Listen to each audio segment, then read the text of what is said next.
1975 সালের 15ই আগস্ট মুক্তি পেয়েছিল রমেশ সিপ্পি পরিচালিত সিনেমা শোলে। ধর্মেন্দ্র, অমিতাভ, হেমা মালিনী অভিনীত মাইলস্টোন করা এই সিনেমাটি মুক্তির শুরুতে ভালো ব্যবসা করেনি, খুব ধীর গতিতে চলছিল। দর্শক শোলে দেখতে সেভাবে হলমুখী হচ্ছিলেন না। তখন দর্শক টানতে ছবির শেষ ভাগ বদলানোর কথা ভাবছিলেন পরিচালক। আর ঠিক তখনই ইউটার্ন। হঠাৎ করেই কোনো এক ম্যাজিকে সিনেমা হলে দর্শক টানতে শুরু করেছিল শোলে। তারপরে আর ফিরে তাকাতে হয়নি। ভারতীয় সিনেমার ইতিহাস চিরতরে বদলে দিল অ্যাকশন অ্যাডভেঞ্চার ছবি শোলে। বলিউডের আইকনিক ছবি শোলে 15ই আগস্ট সুবর্ণ জয়ন্তী উদযাপন করল। শোলের গল্প লিখেছেন সেলিম খান এবং প্রবাদ হয়ে যাওয়া ডায়লগ জাভেদ আখতারের। শোলের স্মৃতিচারণায় জাভেদ আখতার বললেন, তাজমহল যেমন বিশ্বের সপ্তম আশ্চর্যের একটি, তেমনি ভারতীয় সিনেমার মননে শোলে। ताजमहल तो इनसे भी ज़्यादा पुराना है, अजंता इनसे भी ज़्यादा पुराना है, लोग याद करते हैं। कुछ अच्छे काम होते हैं जो रह जाते हैं पब्लिक मेमोरी में। एक पिक्चर जो 50 बरस पहले बनी थी, आज तक वो स्टैंड अप कॉमेडी में उसके डायलॉग यूज़ होते हैं, दूसरी फिल्मों में उसके रेफरेंस होते हैं, language even in political speeches वो यूज़ किया जाता है, and so on so fourth.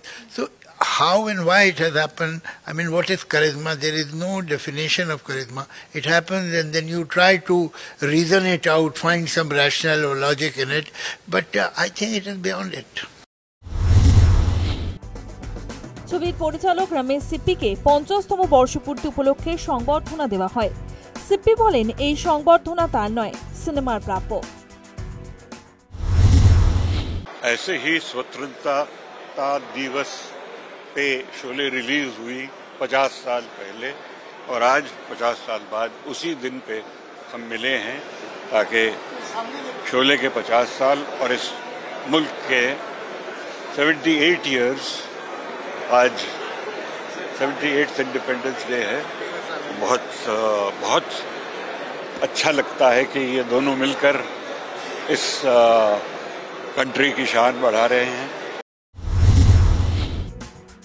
Sholay आवेगे आजो भासছেন अभिनेता सलमान खान, सानी देओल।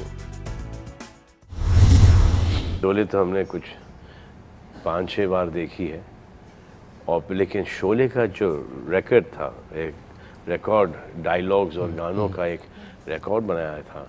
आई थिंक दो रिकॉर्ड्स में था वो, फर्स्ट हाफ और सेकेंड हाफ। आई थिंक वो तो हम लोग तो वही सुना करते थे घर में। Papa, so he has always been an actor whom I've always say is the best actor according to me.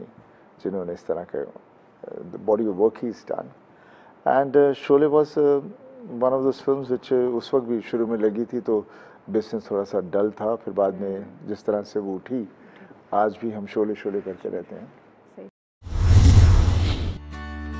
শোলের সমস্ত ঘটনা প্রবাহ গড়ে ওঠে রামগড়ে। সিনেমার সেই রামগড় আসলে রামনগর। কর্ণাটকের রামনগরে শোলের রামগড় গ্রামের শুটিং। রামনগর ঐতিহাসিক স্থানে পরিণত হয়েছে। সেই নস্টালজিয়ায় আজও ভাসছেন রামনগরের মানুষ। ঘন্টার পর ঘন্টা দাঁড়িয়ে वीरू जय बसंती ठाकुर गब्बर संबारेर শুটিং দেখতেন তারা। স্মৃতিচারণা প্রবীণদের।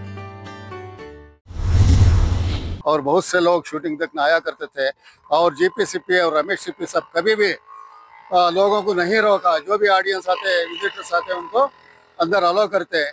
तो इस तरह ये तकरीबन 2.5 बरस तक इसकी शूटिंग चली, और उसके बाद 1975 में ये फिल्म को रिलीज किया गया।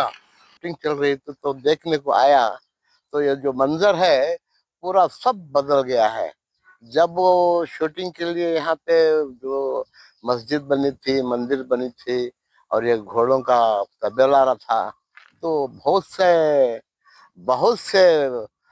अच्छा बनाया थे। तो यहाँ पे शूटिंग चलती, जब हम देखने आए तो बहुत मजा आता था। পাহাড়গুলি এখনো গব্বর সিং এর শয়তানি হাসি, বসন্তীর আড্ডা এবং वीरू জয়ের অবিস্মরণীয় বন্ধুত্বের সঙ্গে প্রতিধ্বনিত হয়। 1973 সালের অক্টোবরে চিত্রগ্রহণ শুরু হয় এবং তার সম্পূর্ণ হতে প্রায় 2.5 বছর সময় লাগে। শুটিং এর সময় এখানে একটি সম্পূর্ণ কলোনি তৈরি করা হয়েছিল, এমনকি বেঙ্গালুরু মহীশূর হাইওয়ে থেকে সেট পর্যন্ত একটি রাস্তা তৈরি হয়েছিল। শোলে হয়তো কয়েক দশক আগে বড় পর্দা থেকে বিদায় নিয়েছে, কিন্তু তার স্মৃতি প্রভাব আজও দর্শক মনে তাজা। News time.